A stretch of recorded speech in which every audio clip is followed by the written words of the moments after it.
retrouver cet après-midi pour 90 minutes d'échange sur une actualité brûlante et même préoccupante en Afrique centrale.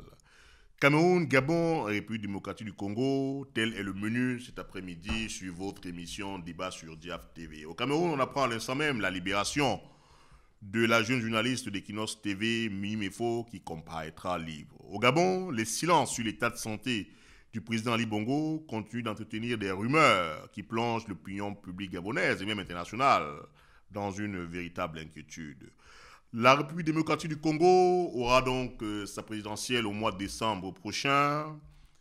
Est-ce qu'enfin ce grand pays riche dans tous les sens du terme parviendra à vaincre les démons qui le plongent littéralement dans une misère irréversible? Pour commenter, décrypter et analyser cette actualité pour vous, 4 invités. À ma gauche, Abdelaziz Mondé. Bonjour. Bonjour.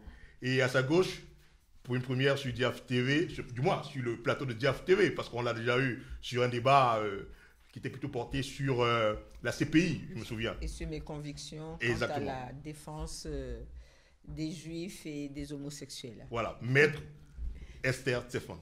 C'est bien ça, j'ai bien prononcé? Très bien, félicité Esther Zeffman. Merci de m'avoir invité.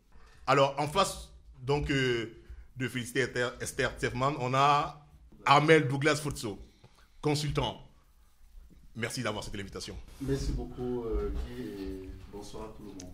Et à côté de lui, on ne le présente plus non plus, Léonard Paul Ngoué, consultant en communication. Merci de m'avoir invité et merci, chers amis téléspectateurs de Diaf TV. Alors, à l'entendre de cette émission, on va être obligé donc de revenir sur une information positive d'ailleurs qui est tombée dans notre rédaction. Je voudrais demander à Aziz, toi Aziz, journaliste, c'est une information positive que de savoir qu'aujourd'hui, enfin, on a été informé de la libération de Mimi Mefo, journaliste sur la chaîne télé Equinox. Alors, oui, elle est positive parce qu'elle est sortie de prison. Parce que je rappelle qu'elle n'a pas encore été libérée, puisque les charges les charges pèsent sur Mimi Mefo, sur notre consoeur. Elle est positive de ce point de vue-là, parce que être menottée de nuit à 23h et être conduite dans cette prison infecte de nouvelles conditions que tous les Camerounais, nos téléspectateurs, ce qui s'intéresse à l'univers carcéral en Afrique centrale précisément, être sorti de là, pour nous, c'est une joie, il faut le dire, parce que Mimi Mefo n'avait pas à subir cela. Maintenant, on reste préoccupé parce que l'épée de Damoclès pèse sur un certain nombre de confrères de manière spécifique, ceux qui sont comme Linga, Michel Bienton détenus, et l'ensemble de la presse. On a vu la réaction en tir groupé d'un certain nombre de médias, la liste est non exhaustive, qui ont résolument pris fait et cause pour la libération de Mimi Mefo. Et ça, c'était positif, parce que souvent on a des sons discordants dans ce type d'affaires où, pour les raisons liées au contexte de sécurité nationale, on peut avoir des positions entre guillemets patriotiques qui font qu'on va jeter l'opprobre sur un journaliste sous le prétexte qu'elle n'aurait pas été aux côtés des forces de défense dans leur mission de communication ou leur éclairage de l'opinion. Donc voilà, à mon avis, la première réaction que je pourrais avoir par rapport à ça. Alors, sur la même question, c'est une information positive qui est tombée cet après-midi, donc relativement à la libération de Mimi Mefo, de la journaliste de la chaîne de télé Equinox Cameroun. Oui, personne ne peut manifester un mécontentement pour une issue, je veux dire, déjà partielle de cette nature. Je pense qu'il valait mieux que les choses se passent de cette manière. Je ne veux pas parler de l'arrestation, mais de la libération. Déjà, il valait mieux que ça se passe comme ça, parce que personne n'a intérêt à ce que la situation se tende davantage au Cameroun.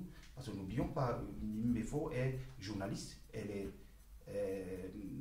ressortissante de la partie anglophone du Cameroun, et les tensions déjà que vit cette région sont telles que personne n'a intérêt à ce qu'on en rajoute. Bon, voilà, donc je ne sais pas, nous avons eu l'information tous ensemble tout à l'heure. Nous ne savons pas dans quelles circonstances ni qui a instruit cette libération pour l'instant, mais il vaut mieux qu'on revienne, que la sagesse reprenne le dessus. On ne peut pas aujourd'hui instituer une politique répressive de cette nature-là sur les réseaux sociaux qui sont plutôt très difficiles à maîtriser. Voilà, c'est extrêmement on va y dangereux. arriver, oui. C'est extrêmement dangereux, n'est-ce pas, que les choses prennent cette tournure. Donc, je félicite de ce que la sagesse reprenne progressivement le dessus au niveau des autorités camerounaises. Alors, maître, félicité Esther Chefman.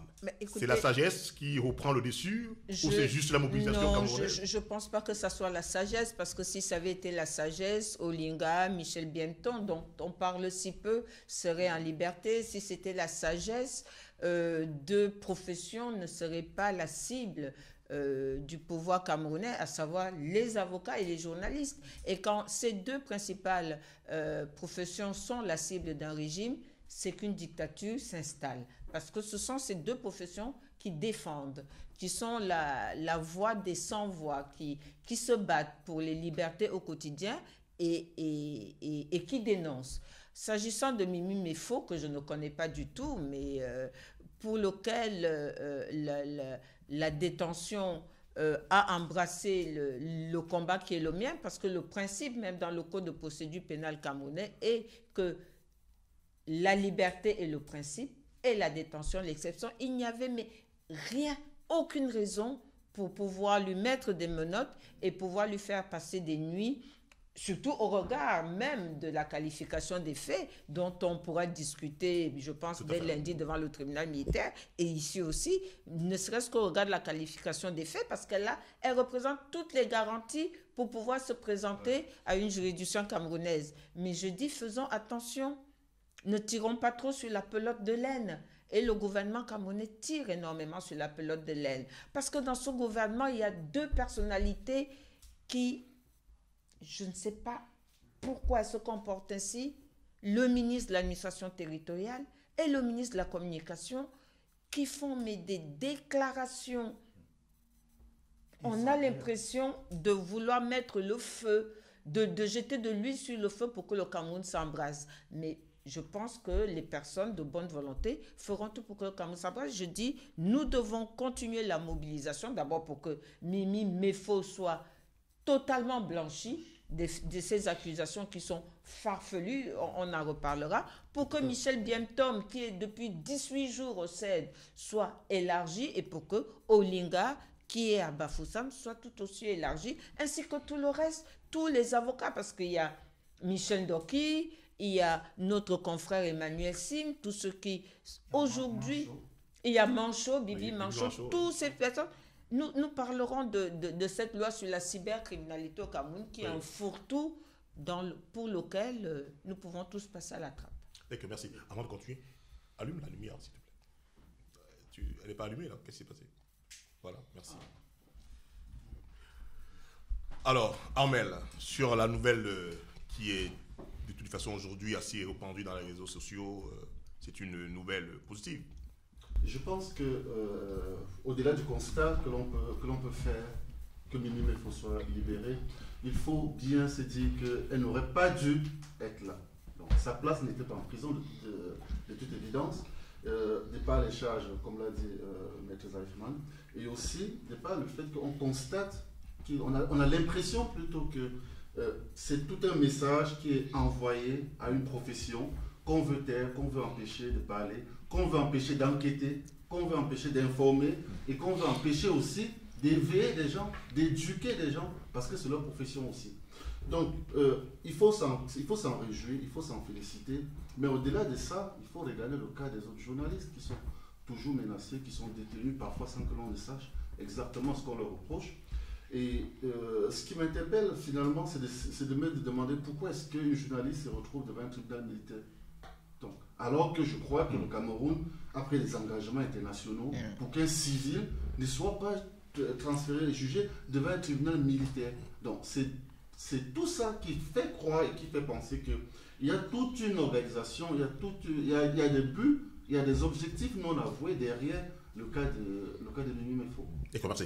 Alors, Abdelaziz, qu'est-ce qu'on peut dire aujourd'hui sur les raisons de cette mobilisation, les raisons de cette libération? Est-ce la mobilisation du Parlement entier qui a abouti à cette libération? Ou alors c'est tout simplement que les juges ont fini par entendre raison d'eux-mêmes? Non, je crois que c'est une... D'ailleurs, il faut que ce devienne une vraie tradition. La citoyenneté dans nos pays, en Afrique centrale, de manière générale, on peut l'élargir à d'autres pays africains, doit être la priorité de la construction démocratique. On a commencé en 90 par les élections, une démocratie de type électoral. Il faut voter, il faut choisir le leader de son village, il faut choisir l'élite de son coin, il faut donner une majorité au président pour gouverner, etc. Voilà comment la citoyenneté a été réduite chez nous. C'est-à-dire que inscrivez-vous sur les listes électorales, ne faites pas de pétition, ne faites pas de vagues, ne faites pas de manifestations, ne faites pas de mobilisation quelconque. Ce qu'on constate dans la crise post-électorale au Cameroun et aussi à la lumière de ce que nous enseigne l'affaire Mimi Mefo, c'est que chaque fois que les citoyens s'arment de ce qu'ils sont essentiellement, eh bien, ils aboutissent à ce qu'on a observé. C'est-à-dire qu'au niveau de la confrérie de la presse, au niveau des citoyens, dans la viralité des réseaux sociaux, on a bien vu ce week-end, c'est monté en puissance depuis hier. La plupart du temps, on fait des challenges pour des choses qui me semblent risibles, complètement absconses. Et là, challenge Facebook, on les appelle aujourd'hui. Challenge Facebook, on a vu justement des gens utiliser Facebook comme un instrument. Instrumentaliser Facebook, on a vu des gens des femmes, des jeunes femmes qui se sont mises dans la position de Mimi Mefo dans un cachot avec la bouche bandée ou menottes au point pour pouvoir témoigner de leur solidarité. Donc je pense que sur la question des réseaux sociaux, dans leur insertion sociale ou dans leur pénétration de notre société, il y a de ce point de vue quelque chose qui peut contribuer, si c'est bien orienté, à la construction de notre citoyenneté. Parce que le citoyen en démocratie est celui qui veille, celui qui vote, celui qui évalue et qui peut même distribuer à un moment les bons et les mauvais points. En dernier ressort. Donc je pense que de ce point de vue de la citoyenneté, il y a cette mobilisation qui a été assez exemplaire de ce point de vue-là et qui doit continuer. Maître Zefman parlait tout à l'heure de cas de confrères qui sont graves. Michel Bienton a quand même fait l'objet d'un traquenard de la part d'un officier de l'armée. On ne se comporte pas comme ça dans un pays dit de droit. On ne se comporte pas comme ça dans une démocratie. Commandant Bamkoui, pour le nommer. On proclame qu'en Mondovision, un contentieux au Conseil constitutionnel a été exemplaire. On ne piège pas les journalistes, on ne piège pas les citoyens. Et c'est ce soir qu'on a assisté avec Michel Bienton. Donc je pense que le combat précède le droit. Il faudrait que, pour que le Cameroun soit véritablement un état de droit, que ces mobilisations citoyennes puissent davantage se structurer et se renforcer. Alors, Léonard, je vais poser la question, vous poser la question différemment. Vous qui avez une certaine expertise quand même sur les délits qui sont souvent dits, sur des usages parfois non maîtrisés par nos pouvoirs publics. Est-ce que pour vous aujourd'hui, on peut comprendre qu'on soit condamné pour avoir fait un tweet sur sa page ou pour avoir fait un message sur sa page Facebook? C'est difficile de le dire, mais ce qu'on peut déjà constater, c'est que cette affaire a révélé la nécessité d'une réflexion profonde, tant des juristes, de la part des autorités gouvernementales et même des usagers des médias sociaux, n'est-ce pas, sur la légalité de ce que nous faisons souvent. Parce que, bon, les gens sont allés un peu trop vite en besogne. Mimi Mefo est journaliste. Elle a partagé un tweet. Et donc, on assimile cela à une activité professionnelle. Et bon, voilà.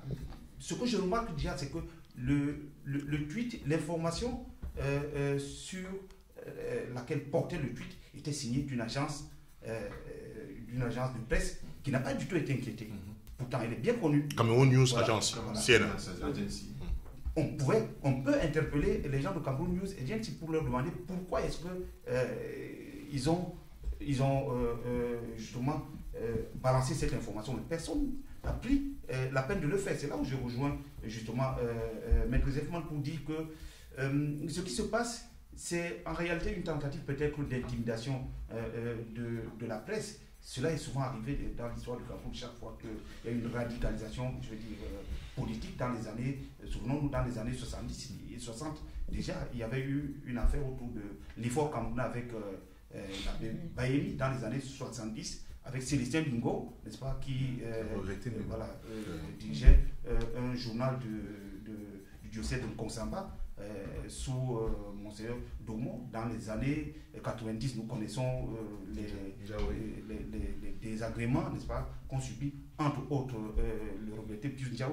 Donc, cela peut être symptomatique, une fois de plus, d'une sorte de, je veux dire, de durcissement, n'est-ce pas, du régime. Mais il faudrait qu'on y soit attentif. Alors, mais pour revenir à la particularité des réseaux sociaux, il faut dire qu'il y a une réflexion juridique, Maître Zefman est certainement mieux placé pour nous en parler, n'est-ce pas, où aujourd'hui, sur la base d'un certain nombre d'affaires qui ont été jugées, notamment ici en Europe, un tweet ou un post sur Facebook est considéré comme une conversation privée. Oui, considéré effectivement comme une conversation privée dans mon domicile, c'est-à-dire si je m'exprime sur ma page Facebook, notamment avec mes amis, cela peut être assimilé à une conversation que j'ai avec mes amis dans mon domicile. Et cela, il faut savoir si on va l'assimiler à un délit de presse ou à un délit d'opinion. Si tant est-il qu'il y a un délit. Et même déjà pour qualifier le délit, il faut savoir quelle est la vérité, n'est-ce pas, pour pouvoir établir que ce qui est dit est faux. Donc c'est assez complexe pour que les gens se précipitent pour dire, ben voilà, Mimi et Mefo et tout le reste ont commis des délits de presse, et ainsi de suite. Donc il y a une réflexion profonde déjà à faire à ce niveau. Et il y a d'autres cas aussi. On a parlé tout à l'heure de Biemto, notamment, on a parlé de Olingadwa et tout. Mais il faut se demander, est-ce que les pouvoirs publics camerounais, le régime camerounais, a intérêt aujourd'hui à multiplier ce genre d'actions, d'exactions? Parce que si Mimi Mefo a commis une faute, un délit ou je ne sais pas, un crime, mais supposons que nous soyons 1 million à partager le même tweet, on va nous embasiller tous? Ou a-t-on simplement porté, comment dire, mis l'accent sur elle parce qu'elle est journaliste? Et si tous les journalistes avaient partagé le même tweet, dont elle n'est pas, je veux dire, dont elle n'est pas la source de l'information, comment aurait-on pu gérer cela? Donc il y a une réflexion, à mon avis, aujourd'hui, n'est-ce pas, à mener, d'abord pour savoir si l'arsenal juridique camerounais est adapté au contexte. On a souvent dit, hein, au moment où les réseaux sociaux poussent les gouvernements à revoir leur démarche, n'est-ce pas, pour plus de libéralité, au Cameroun plutôt, on prend la voie inverse. Je pense que cela risque de poser de sérieux problèmes à l'avenir à ce gouvernement. D'accord. Alors, Maître, vous vous êtes mobilisé hein, et vous avez été en contact permanemment avec le groupe en charge de défendre Mimi Mefo. Qu'est-ce qui, selon vous, peut être dit sur cette affaire où les charges jusqu'ici sont incompréhensibles par le commun des mortels? D'abord, je voudrais démontrer, peut-être, oui, c'est peut-être pas le mot qu'il faut utiliser, mais ma satisfaction et ma fierté d'être plus que jamais avocat.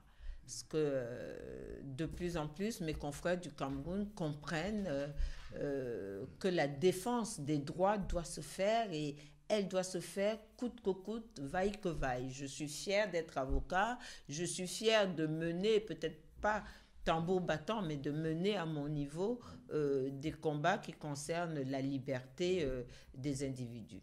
Et alors que je suis d'autant plus fière que c'est Maître Nkom, qui est une grande combattante des droits individuels, qui est à la tête de ce collectif et que ses jeunes confrères lui donnent la place qu'elle mérite. Alice Com, hein, qui est également la présidente du REDAC dont on a reçu il y a quelques jours. Ici même, la porte-parole, Mme Martine. S'agissant de la qualification, parce que d'après ce que j'ai lu, Mimi Mefo aurait été placée en détention provisoire pour propagation de fausses nouvelles et atteinte à la sûreté de l'État. Que dit la loi? Alors, la loi, je ne sais pas ce qu'elle dit, mais où place-t-on le curseur au moment où Mimi Mefo retweet une information dont elle donne la source pour dire que c'est une fausse nouvelle? À quel moment est ce qu'elle dit ou ce qu'elle retweet est fausse nouvelle? Mais sur un plan de vue purement journalistique, et je suis étonnée que personne ne l'ait relevé, c'est que cette dame a publié cette information, a retweeté l'information de Cameroun National Ils n'ont pas Agency. relayé, je vous coupe pas, ils n'ont pas relayé là-bas, mais nous, nous l'avons relayé quand même. Non, elle a relayé l'information en donnant la source, Oui. mais elle a aussi relayé celle du ministère de la C'est Défense. ce que je dis. Je dis, nous nous avons rappelé cela Voilà. dans Donc- nos communications. Voilà. Peut-être pas au Cameroun, mais nous l'avons rappelé. Donc, elle n'a apporté aucun commentaire Justement. que de livrer L'information. à ces tweetos l'information, à eux de prendre celle qui leur plaît. Peut-on parler de fausses nouvelles? Ce d'autant plus que ce pays nous a quand même habitués à des retournements de situation.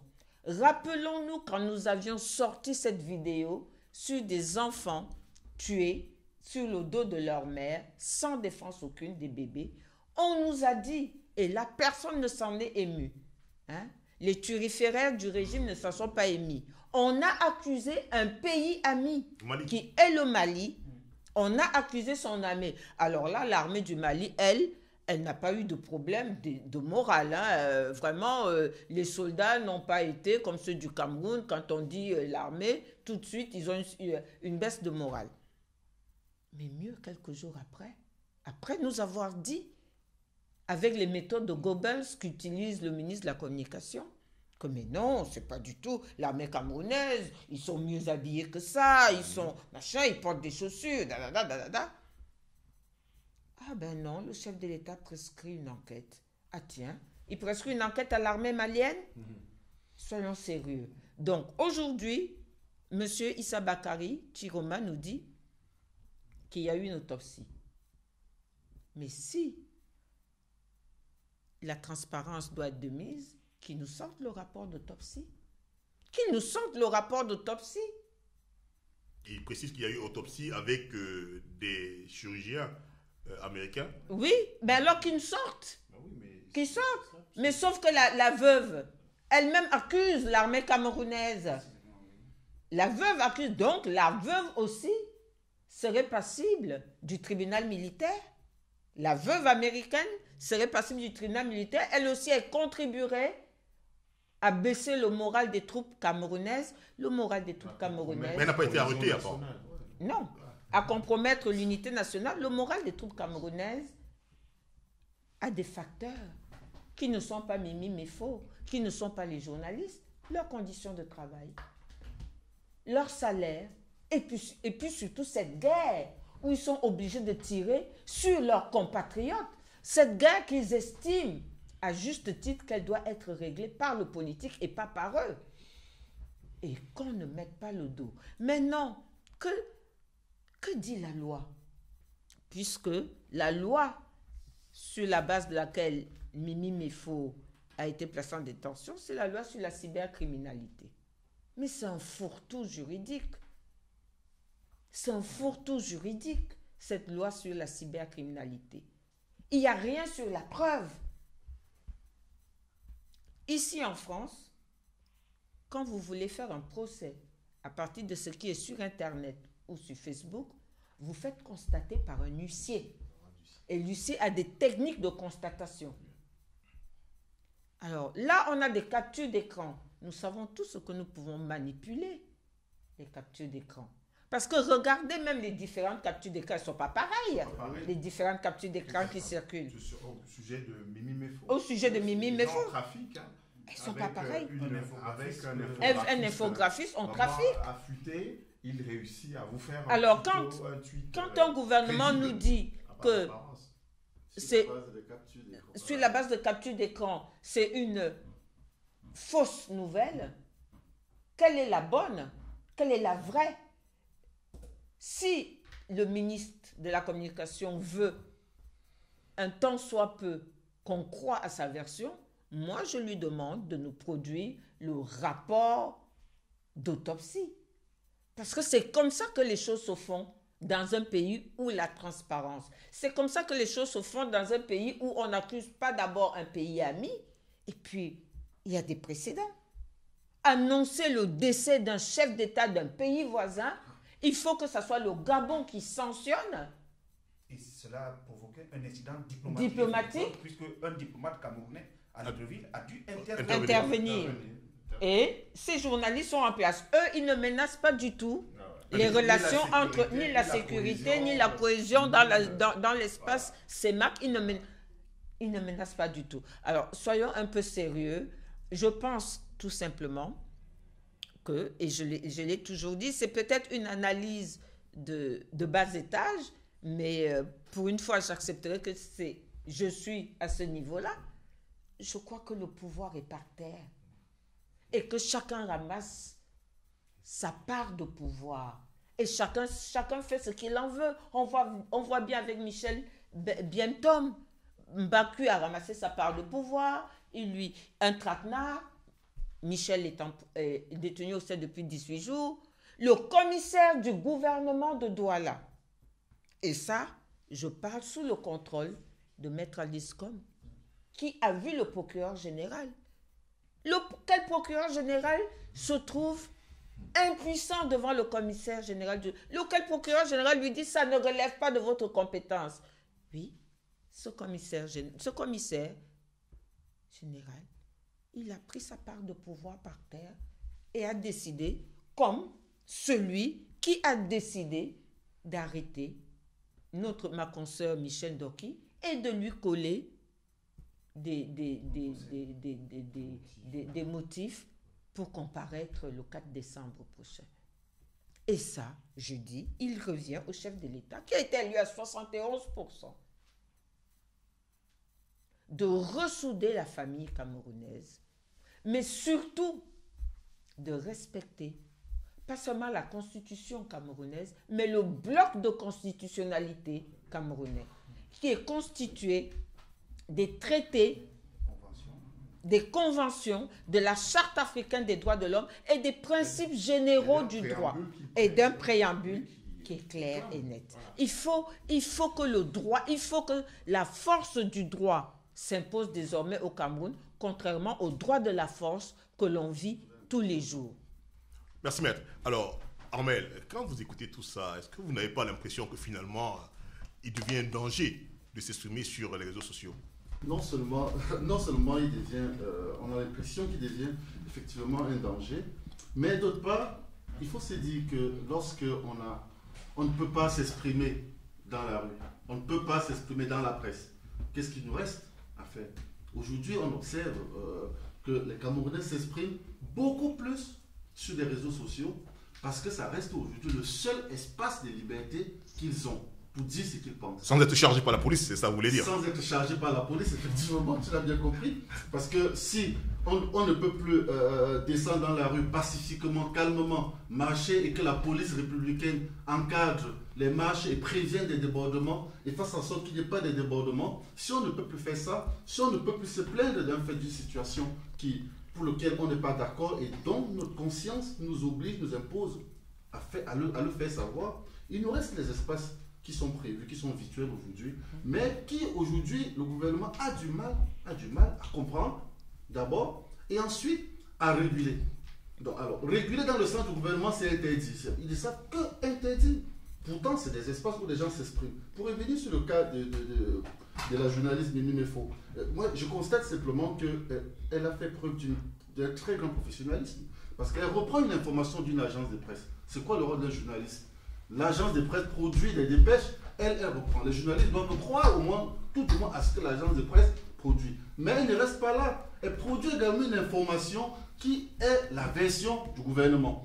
Et elle met les deux informations à ses followers, à ses suiveurs, et pour que chacun puisse se faire son idée. Elle n'impose pas, elle ne donne pas. Bon, là-dessus, je crois qu'elle a fait preuve, du moins, ça ne se voit pas tous les jours, d'un très grand professionnalisme. Et puis, sur l'espace de liberté sur les réseaux sociaux, il est évident, il est vrai qu'il y a eu des cas, il y a des précédents où on peut s'exprimer sur les réseaux sociaux et quand même porter atteinte à des personnes, à des organisations ou quoi que ce soit. Et là-dessus, on est passible effectivement de poursuites, de condamnations lorsque les faits sont constatés légalement, normalement éprouvés. Par un huissier, n'est-ce pas? Par un huissier, effectivement. Il y a la preuve qu'il faut apporter. Les captures d'écran, en l'occurrence, tout le monde sait comment ça se passe, ne peuvent pas constituer une preuve. On peut manipuler une capture d'écran, on peut faire dire tout ce qu'on veut. On voit tous les jours des messages qui passent, qui repassent et qui reviennent avec des messages différents qu'on a transformés. Donc, comment faire confiance à cela? Je voudrais aller dans le même sens qu'Armel en disant que nous avons vu ces derniers jours fleurir une information selon laquelle un journaliste américain a été condamné à 5 ans parce qu'il a... Alors, les gens ont tronqué l'information. Oui. Alors, il faut la replacer d'abord dans son contexte pour dire qu'aux États-Unis, des voix se sont élevées contre le Patriot Act. Exactement. Des voix se sont élevées contre Guantanamo.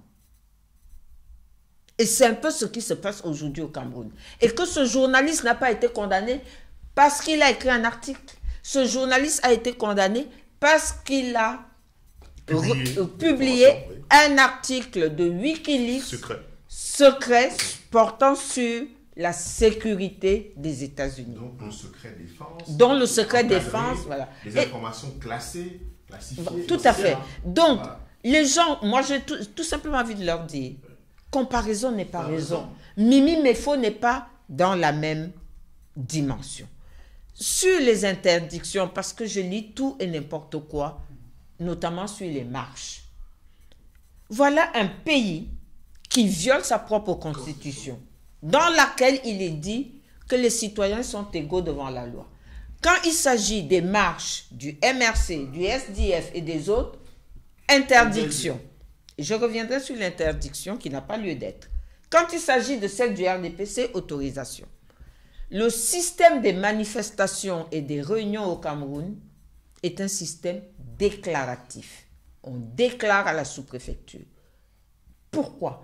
Parce que je parlais tout à l'heure du bloc de constitutionnalité camerounais qui a admis comme principe général qu'on n'interdit pas, on encadre. Le Cameroun l'a admis. Donc, une manifestation, une fois qu'elle est déclarée, vous ne pouvez pas, avant qu'elle n'ait commencé, dire vous l'interdisez parce que l'ordre public. L'ordre public, c'est aussi une notion très extensive. C'est à vous d'encadrer pour que l'ordre public ne soit pas troublé. Donc, il faudrait que la légalité revienne dans ce pays et que le respect de cette légalité s'étende à tous, en commençant par l'État. En commençant par l'État. Et celui qui doit impulser cette dynamique de respect de la légalité doit être le chef de l'État lui-même. J'aurais aimé que lors de son discours d'investiture, on va y arriver. Qu'il en parle. D'accord. Alors, pour donc boucler cette séquence sur la libération de Mimi Mefo, je voudrais, Abdelaziz, savoir si, avec cette mobilisation qui s'est faite tous les corps confondus, c'est-à-dire qu'on n'a pas eu que des journalistes, on a certes vu également le syndicat national des journalistes camerounais se mobiliser là-dessus. Est-ce qu'on peut penser que c'est la dernière fois qu'on vit ce genre de situation au Cameroun sur les journalistes ou même sur les communicants? Mais vous êtes angélique, mon cher. On parle d'un pays où la règle est devenue l'exception. C'est-à-dire que vous avez des colonels de l'armée qui sont porte-parole ou tout simplement des officiers qui ont encore une conception, la conception que n'aurait pas boudé le premier haut commissaire français au Cameroun ou le dernier, Karl Ebermeyer, qui a fait pendre Douala Mangabel, Gossodine et fusiller une pléthore de Camerounais. C'est-à-dire qu'on a une conception au Cameroun où l'État, on appelle ça le monstre froid, le sang chaud, peut frapper partout, n'importe comment, sans se soucier du moindre droit du citoyen. Fondamentalement, il s'agit de ce problème-là. Quand M. Zefman nous parle sur ce plateau du bloc de constitutionnalité, on a évoqué le contentieux électoral. Les Camerounais ont découvert, avec beaucoup de plaisir et de délectation, une manière de dire, de se battre devant des prétoires grâce à ce contentieux électoral. Mais c'était quand même en 2018 curieux de savoir qu'un peuple est complètement analphabète sur le plan juridique. C'est-à-dire qu'il y a des notions de base qui ne relèvent pas de la science juridique ou d'un haut niveau de compétence qui devrait être usuel dans le débat public. Mais on se rend compte qu'il a fallu attendre 2018, un contentieux électoral devant le Conseil constitutionnel pour que cela fasse le reste dans les conversations des Camerounais. Donc ça veut dire que cette question de la citoyenneté, elle est au cœur des défis de la construction du Cameroun. La citoyenneté, on va évoquer les questions qui sont liées au tribalisme, on va revenir sur la citoyenneté. On va évoquer les questions qui sont liées au droit, à l'état de droit, au Rechtsstaat allemand, dans sa philosophie, on va revenir à la citoyenneté. On va évoquer les questions qui sont liées à la légitimité du président. Quand M. Zefman parlait tout à l'heure de 71%, là, dedans, on va interroger les 71%. On a un chiffre, 71%, de combien de Camerounais?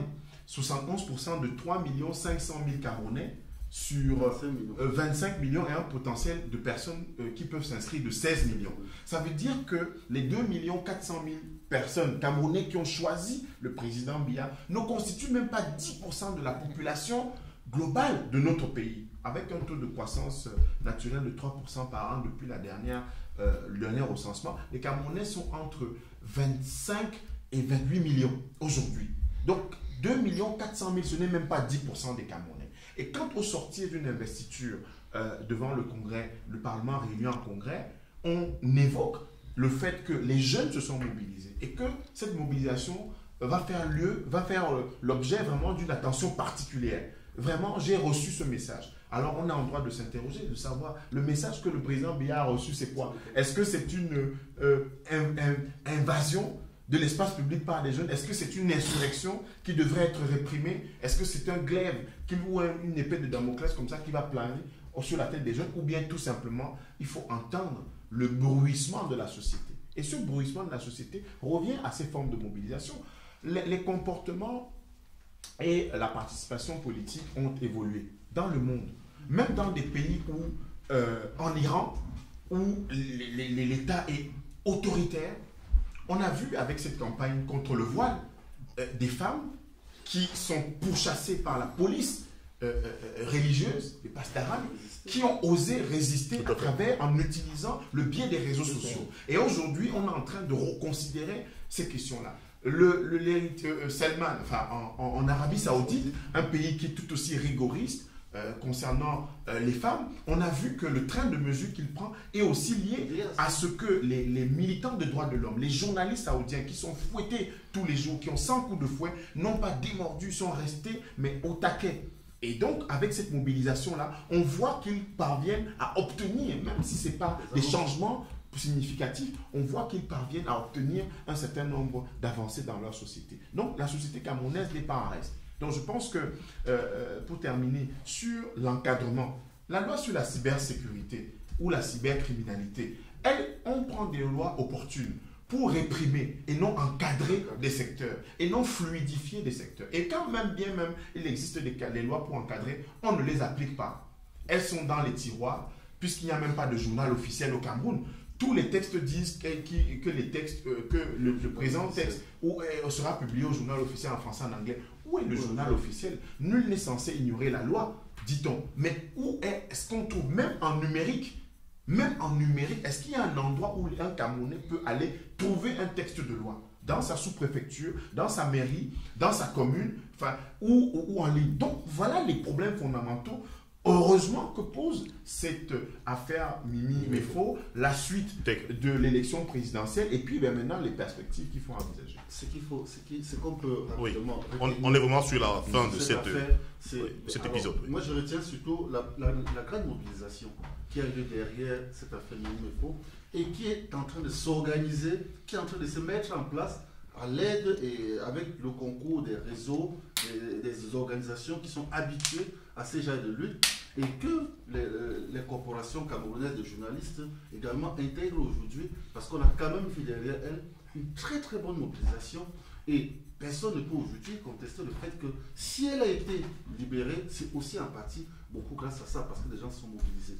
Donc c'est quelque chose de positif qui va permettre d'enclencher certains débats, d'ouvrir certaines portes et d'obliger ceux qui ne veulent pas comprendre que ces choses-là doivent se passer, qu'un certain nombre de libertés doivent être respectées et accordées aux gens, de les obliger tout simplement à voir la réalité en face. Mais mieux, cela doit concerner tous les Camerounais, de quelque bord politique qu'ils soient. Donc, que nos amis adorateurs du RDPC ne disent pas de façon, j'ai entendu des choses hier péremptoires. Oui, elle a tort. Non, parce que demain, hein, ce beau texte qui dit, quand ils ont pris les communistes, je n'étais pas là, quand ils ont pris... Ça sera nous. Et quand ils sont venus me chercher, et quand il n'y avait personne. Donc, aujourd'hui, on se mobilise pour Mimi Mefo. Demain, je ne sais pas, Chiroma, ça sera peut-être lui, hein, parce que le pouvoir est comme il est. Mais hier, ça a été lui, nous nous mobiliserons encore. Ça sera peut-être à Tangandji, ça sera peut-être le président des Beaux-Ailleurs qui est devenu grand militant du RDPC. On se mobilisera de la même manière parce que notre combat, c'est les droits de l'homme, quelle que soit sa couleur de peau, quel que soit son parti politique et quelle que soit son origine. Et il faut arrêter de nous balancer cette histoire de tribalisme et de donner l'impression qu'il y a une tribu qui ne devrait pas faire partie du Cameroun, du triangle national. Non, le chiffon rouge du tribalisme doit cesser, et cela à tous les niveaux. Je n'ai pas compris, je ne sais pas si quelqu'un a vu cette image, mais on me dit qu'à l'Assemblée nationale, une chanson en boulou a été chantée. Quelqu'un peut-il me confirmer cela? Oui, monsieur Mbamba. C'est inadmissible que dans la maison du peuple camerounais, parce que l'Assemblée nationale, c'est la maison du peuple camerounais. Paul Biya, Ayoub, c'est ce qu'on a entendu. Hein. Voilà. Alors, je vais poser la question différemment, mais vous êtes libre de rebondir après à la suite de ce qui a été dit. Moi, j'ai envie de vous demander aujourd'hui, qu'est-ce que vous inspire cette situation qu'on vient de vivre avec la libération de Mimi Mefo, où on a entendu le matin le ministre Chiroma nous faire un étalage d'un certain nombre de charges contre la journaliste, et le soir, on voit qu'elle est libérée. C'est une claque. Est-ce que finalement, c'est quoi? C'est que ces ministres ne sont pas du tout auprès des cercles de décision dans leur gouvernement? Je pense que tout cela est symptomatique en fait de la situation même de la société camerounaise aujourd'hui, une société qui est extrêmement clivée. C'est winner take all. Voilà, on a gagné des élections, donc nous avons le pouvoir de vie ou de mort, hein, sur vous. Il faudrait vraiment que tous les Camerounais aujourd'hui, de quelque bord qu'ils se trouvent, s'engagent dans une réflexion profonde sur quel pays voulons-nous constituer. Ouais, quel pays voulons-nous constituer? Quel pays voulons-nous, quel peuple voulons-nous être? Lorsque, moi j'ai vu des vidéos dans les réseaux sociaux, la situation par exemple dans le nord-ouest, sud-ouest, hein, ce sont nos frères. Ce sont nos frères. J'ai vu des reportages sur des camps de déplacés au Nigeria. Ce sont nos frères, ce sont nos sœurs. Hein. Quelle société voulons-nous être? Donc, moi je pense qu'aujourd'hui, ce qui se passe, ce qui s'est passé à travers cette affaire Mimi Mefo, tout comme ce que nous avons vécu avant, pendant et après les dernières élections présidentielles, doit engager tout Camerounais, que ce soit dans les médias, que ce soit du côté des juristes, mais surtout au niveau des politiques, de quelque bord qu'ils soient, n'est-ce pas, sur une réflexion sur le pays que nous voulons constituer. Alors, pour revenir justement au cas des médias sociaux, il y a une réflexion à faire sur une éducation. Il faut que nous soyons éduqués à l'utilisation de ces médias sociaux. Parce que c'est vrai, ce qu'on a pu constater, c'est que les autorités camerounaises ont été totalement larguées. Elles ont cru qu'on pouvait avoir un traitement de cette affaire, comme on a souvent traité des problèmes de délit de la presse écrite, ainsi de suite. C'est un peu plus difficile. Il y a un aggiornamento à faire. Mais même au niveau de nous, les usagers de ces médias sociaux, parce que là, je serais peut-être un tout petit peu en désaccord avec Maître Zekman tout à l'heure, il y a un problème de tribalisme aussi.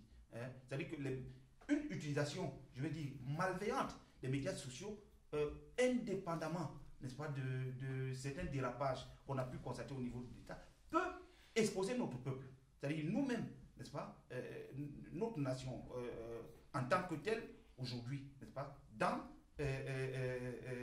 sa survie et dans son avenir. Donc il faudrait que nous soyons vraiment éduqués sur qu'est-ce que nous pouvons faire, la liberté que nous acquérons à travers les réseaux sociaux. Il faudrait que nous puissions la gérer déjà de façon responsable, nous-mêmes, individuellement. Et je salue des initiatives comme celle de Abdelaziz Moundé pour amener, sonner le tocsin, n'est-ce pas, sur certaines dérives que l'on a constatées dans les gens qui s'insultent, qui se vouent l'hégémonie, parce que aujourd'hui, en fait, qu'est-ce qu'on voit? Les cœurs des Camerounais sont armés. Les cœurs sont armés et généralement, les guerres civiles commencent par là.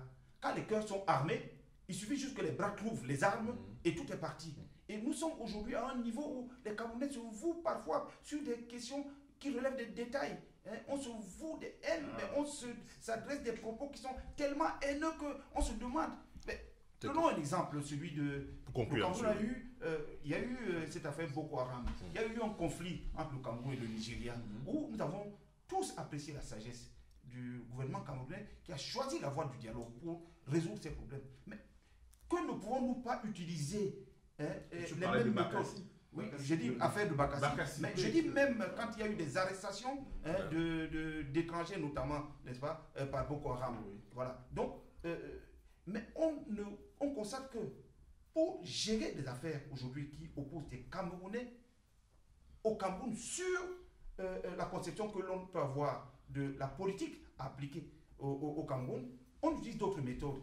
Et puis, il faut aussi qu'on se demande, est-ce que dans ce Cameroun dans lequel nous vivons, ou dans lequel nous voulons vivre, il ne sera plus possible d'exprimer son opinion?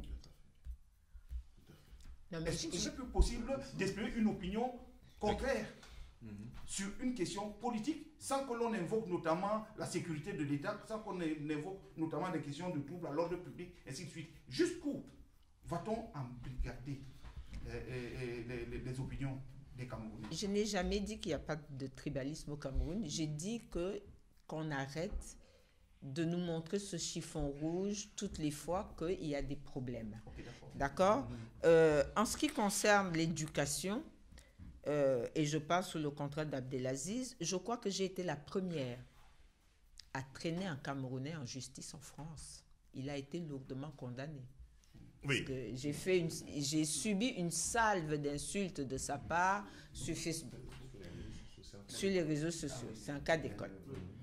Mais ce que je veux dire par rapport à celui dont l'État, dont l'une des missions régaliennes est de former, d'instruire, c'est que quand on gère, on anticipe. Or, l'État du Cameroun ne s'est pas anticipé. Rappelez-vous les noms d'oiseaux, d'ailleurs, que l'on donnait aux Camerounais sur Facebook. Que l'État du Camerounais, oiseau de mauvais augure, c'est ça, pour venir après annoncer sa candidature via Twitter. Et sa réussite à l'élection. L'oiseau par excellence. Twitter qui est l'oiseau par excellence. Donc, je crois qu'au lieu de prendre... il faut savoir anticiper. Au lieu de prendre des mesures qui contraignent, il faut prendre des mesures qui enseignent. Il faut prendre des mesures qui forment, qui instruisent. Or, l'État du Cameroun n'instruit plus. Il ne forme plus. Il n'y a plus de pédagogie. Maintenant, s'agissant du ministre Chiroma, qui a fait des grandes annonces, ils sont, eux, pas nous, parce que ce sont eux qui veulent rester ministres, à une croisée des chemins. Ils attendent tous. Leur pouls cardiaque est tenu par un décret. Viendra-t-il quand viendra-t-il? Et donc, c'est celui qui, comme on dit, des enfants, qui sera hyperactif. Mais c'est une surenchère, c'est un dynamisme négatif. Parce que là, il vient d'avoir la claque. Comme il en a toujours eu, mais ça ne lui donne pas de leçon. Les mères tuent avec leurs enfants sur le dos. Il a eu une claque quand le chef d'État prescrit une enquête, même si on n'a toujours pas des nouvelles de l'enquête. Mimi Mefo est libéré. L'heure d'après, alors qu'ils viennent de le dire avant. Voilà. Toutes les Il a charges pris pesées le contre elle. temps de nous sortir. Voilà. Il a pris une claque. Voilà. Mais il y aura un cas demain. Il s'en fout. Il s'en fout, il dira la même chose, tout simplement parce que, il s'est arrogé. Parce que la fonction de porte-parole de gouvernement n'existe pas au Cameroun. Il s'est arrogé cette fonction. Et il voudrait C'est bien... l'informel au sein du gouvernement. C'est l'informel au sein du gouvernement. Et il voudrait continuer à être dans cet informel. Il voudrait continuer à jouer le Goebbels parce qu'il utilise les méthodes de Goebbels. Il suffit de lire, vous qui êtes consultant en communication, de lire des bouquins de Roland Barthes pour découvrir ce que fait. Mais c'est-à-dire que Chiroma se comporte comme les publicitaires américains. Il travaille sur une partie du cerveau des Camerounais qui sont lobotomisés. Je ne dirais pas l'huile de la sardine, mais c'est presque ça. Mais c'est pas nouveau en fait. Quand on Pour va conclure voir, sur cette séquence. très rapidement. Oui. Ce que je veux dire, c'est que ce sont des méthodes qui sont anciennes, qui sont régulièrement renouvelées. Souvenons-nous, en 90, la marche de lancement du SDF, des étudiants qui auraient chanté l'hymne national du Nigeria. Incident diplomatique potentiel. Des marcheurs qui sont morts piétinés. Mais il y a des journalistes qui ont d'ailleurs été anoblis. Certains sont devenus députés de la République par la suite, qui avaient porté ces informations. Ce que je veux dire, c'est qu'il y a une sorte de guerre, mais c'est une constante, des régimes pas très démocratiques, pour utiliser un euphémisme, que l'on utilise l'information selon des géométries variables, soit pour défendre le pouvoir que l'on a, soit pour attaquer ceux qui veulent mettre en difficulté ce pouvoir. Donc c'est à nous tous aujourd'hui qui sommes garants de notre vivre ensemble, n'est-ce pas, de considérer la situation avec responsabilité, je crois. Cela interpelle les autorités publiques incontestablement, mais cela... Moi, je vais plus là-dessus. Le vivre ensemble camerounais n'a jamais existé. Mais arrêtons de... C'est pour cela qu'il faut qu'on le construise. Arrêtons de... Quel est le lien que tu as avec un tout pourri du Nord? Le lien culturel. Oui, le lien culturel, si la question met oui. individuellement. Bon, je vous laisse finir cette séquence parce qu'il faut qu'on passe au deuxième point de cette première partie. De ce côté, moi je suis né à Tokombéré. Le vivre ensemble camerounais est une construction. Ils la construisent, ils le déconstruisent quand ils veulent. Quand ça sert leurs intérêts, ils essaient de nous donner l'impression de vivre ensemble. Et quand ça ne sert plus leurs intérêts, ils le déconstruisent, utilisent des gens pour mener une guerre, Bamileke, Betty, Bassa. Il n'y a pas de vivre ensemble camerounais, ça n'a jamais existé. Toi et moi, nous vivons ensemble. Voilà. Mais en tant que concept, en tant que construction à la nation, je pense que c'est brèche. Et c'est ça, c'est pour cette raison qu'il parlait de déconstruction, mais dans le sens, moi je parle utiliser le sens philosophique du terme, c'est que si on ne peut pas regarder, lever ces tabous là précisément, on va jouer avec les mots. Encore, on va continuer à jouer avec les mots jusqu'au moment où les cœurs, vraiment j'ai beaucoup aimé cette expression-là, les cœurs sont armés et puis la main appuie sur la gâchette. Et ce sera ça. Parce que les préfets, les sous-préfets, tu parlais de Tokombéré, tu parlais de l'extrême nord, le conflit arabe-shoa-Kotoko a déjà fait beaucoup plus de morts que le conflit anglophone au Cameroun. Mais c'est hors des radars médiatiques. Personne n'en parle. Il y a quelque temps, entre les Bashingou et entre les Bashingou et les Bacha, dans l'ouest Cameroun, en pays Bamileke, les gens se sont tués. D'ailleurs, un célèbre, Jean Bacha, qui était un acteur, qui était un comédien, a été tué par des Bashingou pour une histoire de montagne, le mont, qui désignait Mont Bashingou dans la géographie du Cameroun, oui, établi par les Français. Et les Bacha revendiquent le mont Bacha, autant pour moi. Et les Bashingou estiment que voilà, ils vont faire leur ascension sur le mont Bashingou de leur côté, et ça a donné lieu à des exactions. Les Nyokon et les Bamileke en sont venus, pas simplement aux mains, mais aux armes, à des armes de fabrication artisanale. Il y a eu un problème entre un Lawan Bororo à Koutaba et une communauté Bamoun qui a été explosive. Il a fallu que le roi des Bamoun se déplaça pour régler le problème avec les autorités administratives. C'est hors des radars médiatiques. Je vais prendre d'autres cas dans le nord-ouest du Cameroun, les Bafao et les Bororo. Pour conclure cette séquence. Oui, si c'est triste. Donc c'est pour cette raison qu'elle a raison de soulever cela. Qu'on sorte de l'hypocrisie camerounaise, enfin, et qu'on puisse, comme les anglo-saxons disent, address the issue, mais vraiment poser le problème pour le régler. Sinon, on va continuer dans ce déni complet, utiliser des incantations et être groggy comme ça devant la réalité, et ça trop tard. D'accord. Merci. Donc, on va passer au deuxième point de cette première partie. C'est vrai que l'incarcération récente de Mimefo a finalement presque fait oublier qu'il y a quelques jours encore seulement, on assistait à la prestation de serment du candidat président déclaré vainqueur des dernières élections présidentielles au Cameroun par le Conseil constitutionnel. Les recommandations, que ce soit de l'Union européenne, de la France, des USA, allaient dans le sens d'exhorter le président de la République déclaré vainqueur de rajeunir son équipe gouvernementale. Il l'exhorte également à associer les partis politiques et il exhorte surtout à faire usage du dialogue dans la crise anglophone. Est-ce que selon vous, ces recommandations peuvent être prises en compte par le président qui prêtait serment il y a quelques jours encore à Yaoundé? Je vais commencer par vous. Nabala Molaye.